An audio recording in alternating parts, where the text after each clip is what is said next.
નમસ્કાર, આપ જોઈ રહ્યા છો યુટીસી ન્યૂઝ। વાત કરીશું પુરુષોત્તમ રૂપાલા વર્સિસ રાજપૂત સમાજના વિવાદની।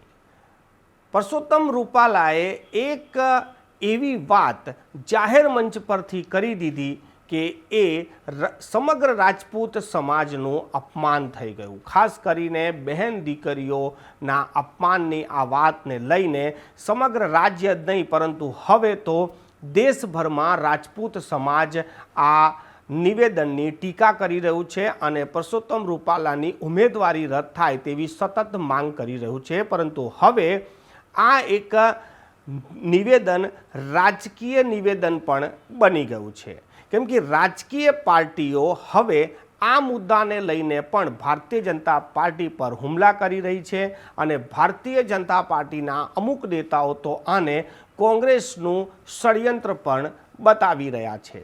પરંતુ આ જે બંને વાત છે તે માત્ર રાજપૂત સમાજ અને ભારતીય જનતા પાર્ટીના રાજકોટના ઉમેદવાર પુરુષોત્તમ રૂપાલાની વચ્ચે છે અને એની તસવીરો માત્ર રાજકોટમાં એ પ્રકારે જોવાઈ રહી છે કે જ્યાં પણ ભારતીય જનતા પાર્ટીના કાર્યક્રમો થઈ રહ્યા છે તો ત્યાં રાજપૂતાણીઓ ત્યાં પહોંચી રહી છે અને એ કાર્યક્રમમાં વિરોધ પ્રદર્શન પણ કરી રહી છે।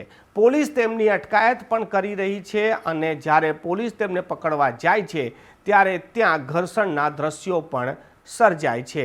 જુઓ કઈ રીતે છત્રાણીઓ ભારતીય જનતા પાર્ટીના કાર્યક્રમમાં જઈ પોતાનો વિરોધ નોંધાવી રહી છે।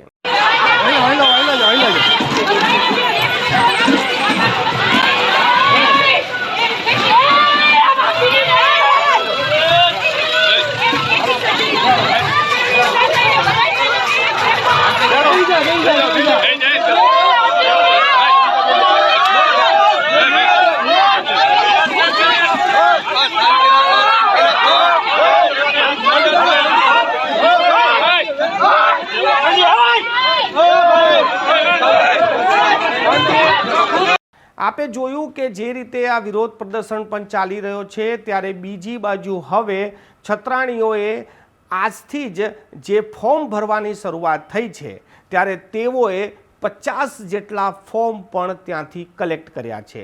એટલે કહેવાઈ રહ્યું છે કે પુરુષોત્તમ રૂપાલાને જો ભારતીય જનતા પાર્ટી નહીં હટાવે અને એ ચૂંટણી લડશે તો તેની સામે 100થી વધુ રાજપૂત સમાજની બહેનો પણ ચૂંટણી મેદાનમાં ઉતરશે તેવી જે જાહેરાત કરવામાં આવી હતી તેના ભાગરૂપે આજે 50 જેટલા ફોર્મ પણ લેવાયા છે। બીજી બાજુ પુરુષોત્તમ રૂપાલાનો આ જે વિવાદિત નિવેદન છે તેને લઈને ભારતીય જનતા પાર્ટીમાં જ રહેલા જે રાજપૂત સમાજના લોકો છે તેમની પણ લાગણી દુભાઈ છે અને આજે બોટાદના એક ભાજપના નેતા મંચ પરથી ભાષણ આપતા જ પોતાનું રાજીનામું ધરી દીધું। તેમણે જણાવ્યું કે સમાજ પહેલાં છે, પાર્ટી બાદમાં છે। જો પાર્ટી કોઈ યોગ્ય નિર્ણય લેશે તો તેઓ પાર્ટીમાં ફરી જોડાશે, પરંતુ હાલ પૂરતું તેઓ પાર્ટીને છોડી રહ્યા છે। જુઓ બોટાદના આ નેતા જે ભાષણ આપતા જ પોતાનું રાજીનામું પણ આપી દીધું। અત્યારે જે ગુજરાત પ્રદેશમાં જે આ માહોલ બધો ચાલી રહ્યો છે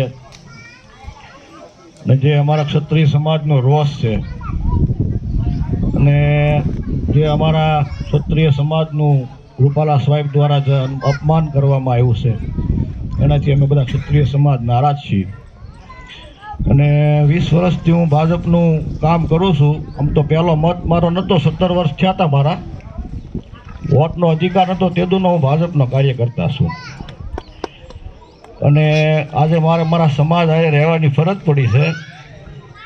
હું બોટાદ તાલુકા ભાજપના મહામંત્રી પદેથી આજે રાજીનામું આપું છું, કારણ કે જ્યાં સુધી આ જે પ્રશ્ન ચાલે છે રૂપાલા સાહેબનો ત્યાં સુધી પતે નહીં, ત્યાં સુધી એનું હું એવું ઈચ્છું છું એનું સુખદ સમાધાન આવે